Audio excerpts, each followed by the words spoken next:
Selamat pagi Bapak Ibu dan saudara-saudaraku. Semoga kita semua sudah bangun dengan sehat dan semangat serta sejahtera di pagi ini dalam anugerah Tuhan kita Yesus Kristus. Senang sekali kita berjumpa kembali saudara sekalian. Sebelum kita beraktivitas, biarkanlah firman Tuhan ini menjadi pemandu kita untuk berjalan di hari ini.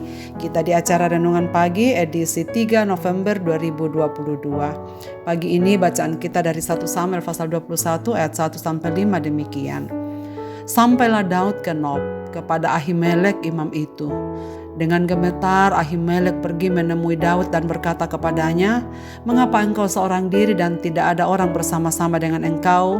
Jawab Daud kepada imam Ahimelek, "Raja menugaskan sesuatu kepadaku," katanya kepadaku, "siapapun juga tidak boleh mengetahui sesuatu dari hal yang kusuruh kepadamu dan yang kutugaskan kepadamu ini. Sebab itu orang-orangku telah kusuruh pergi ke suatu tempat. Maka sekarang apa yang ada padamu, berikanlah kepadaku 5 roti atau apapun yang ada." Lalu jawab imam itu kepada Daud, "Tidak ada roti biasa padaku, hanya roti kudus yang ada. Asal saja orang-orangmu itu menjaga diri terhadap perempuan." Daud menjawab imam itu, katanya kepadanya, "Memang kami tidak diperbolehkan bergaul dengan perempuan seperti sedia kala apabila aku maju berperang. Tubuh orang-orangku itu tahir, sekalipun pada perjalanan biasa, apalagi pada hari ini masing-masing mereka tahir tubuhnya." Percaya sebulat hati. Saudara sekalian, perpisahan Daud dengan Yonatan adalah hal yang memang sangat menyedihkan bagi Daud. Bukan hanya menyedihkan, melainkan juga menjadi kehilangan pelindung. Rupanya persahabatan itu dimanfaatkan Daud sebagai tempat perlindungan. Karena memang Yonatan berjanji akan tetap melindunginya, ia tak akan membiarkan Daud terbunuh ayahnya Saul. Saudara, momen perpisahan adalah pukulan berat bagi Daud. Maka larilah ia ke Nob. Nob adalah tempat para imam, tempat tabernakel Allah. Kedatangan Daud di Nob sebenarnya adalah hal yang sangat baik. Kesempatan untuk mencari hadirat Allah, menceritakan keadaan dirinya dan berdoa, dan menyampaikan segala sesuatu dan keluh kesahnya di hadapan Tuhan. Namun Daud tidak melakukan hal itu.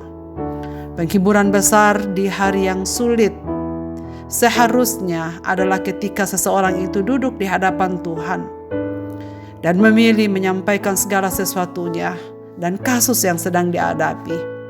Namun Daud gagal memanfaatkan momen ini. Ketika Ahimelek bertanya mengapa hanya seorang diri yang datang, sebab ia tahu biasanya diikuti oleh para prajurit. Rupanya ia belum tahu perselisihan antara Saul dan Daud. Rupanya imam Ahimelek belum tahu persoalan berat yang sedang dihadapi oleh Daud. Daud memberitahu Ahimelek suatu ketidakbenaran dan kabar bohong. Dalam pelariannya karena terpepet, ia menipu Ahimelek untuk mendapatkan makanan yang pengikutnya dan mendapatkan pedang. Dan pedang itu adalah pedang milik Goliat yang dulu pernah dikalahkannya. Maksudnya adalah supaya Daud memiliki keamanan diri. Dan pedang ini menjadi pelindungnya. Saudara, kitab suci tidak menyembunyikan.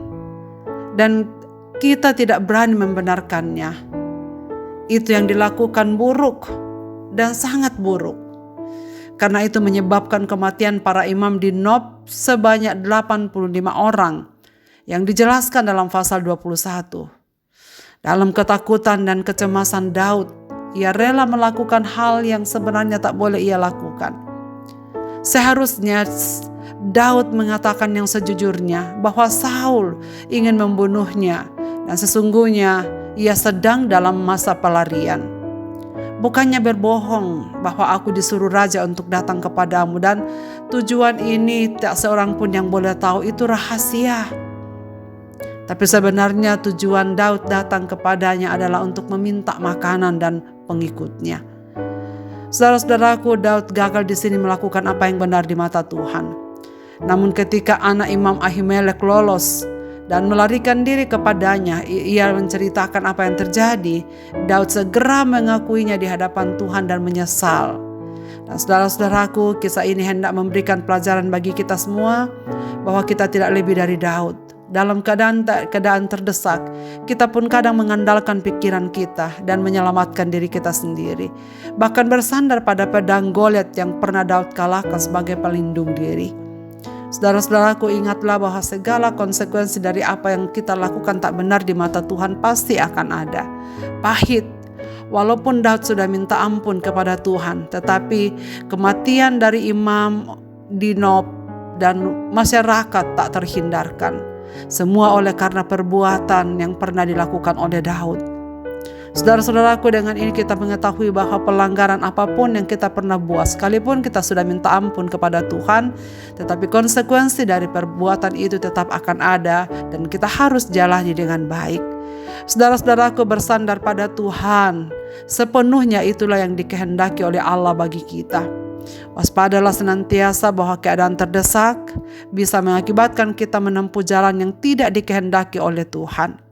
Dalam situasi terpepet kita bisa tidak taat dan kita bisa menyelesaikannya dengan cara manusia. Percaya pada pikiran kita sendiri untuk mencari solusinya dibanding bersandar dan berserah serta meminta petunjuk Tuhan. Tuhan merindukan percaya padanya dan berharap padanya sebulat hati. Marilah kita berdoa. Bapa di sorga, Bapa di dalam nama Tuhan Yesus, pelajaran penting bagi Daud yang kami dapatkan di pagi ini sebelum kami lanjutkan aktivitas kami. Bahwa sesungguhnya kami pun rentan seperti Daud. Kami tidak lebih dari Daud. Dan kami pun memiliki ancaman yang sama. Dalam keadaan terdesak, dalam situasi yang kurang kondusif, ataupun sedang dalam keadaan terpepet, kami bisa melakukan hal-hal yang tidak benar kepada Tuhan. Ya Bapa di sorga, berilah kami kekuatan untuk selalu menyadari diri dan waspada selalu bahwa kami adalah umat-umat-Mu yang rentan jatuh ke dalam dosa. Dan biarkanlah kami sungguh-sungguh menyerahkan diri dalam tangan-Mu dan selalu minta petunjuk-Mu dalam segala hal. Dan biarlah pada pagi ini kami semua yang mendengar firman-Mu, termasuk para pendengar renungan pagi dimanapun mereka berada, biarkanlah mereka semua disayangi oleh Tuhan di hari ini, dipimpin oleh Tuhan, ditolong oleh Tuhan, supaya mereka jangan mengandalkan diri untuk menyelesaikan persoalan mereka, tetapi mereka terus percaya bahwa Tuhan yang kami percaya adalah Tuhan yang terus bekerja di balik seluruh kehidupan kami. Ke dalam tangan kasih-Mu Bapa, kami serahkan hidup kami sepanjang hari ini. Segala hal yang sedang menimpa umat-umat-Mu, biarkanlah mereka semua dapat melewatinya di dalam percaya kepada-Mu. Dengarlah doa kami ini ya Tuhan, kami datang kepada-Mu dalam nama Yesus Kristus Tuhan kami. Amin. Saudara sekalian, selamat beraktivitas. Tuhan Yesus memberkati kita sekalian.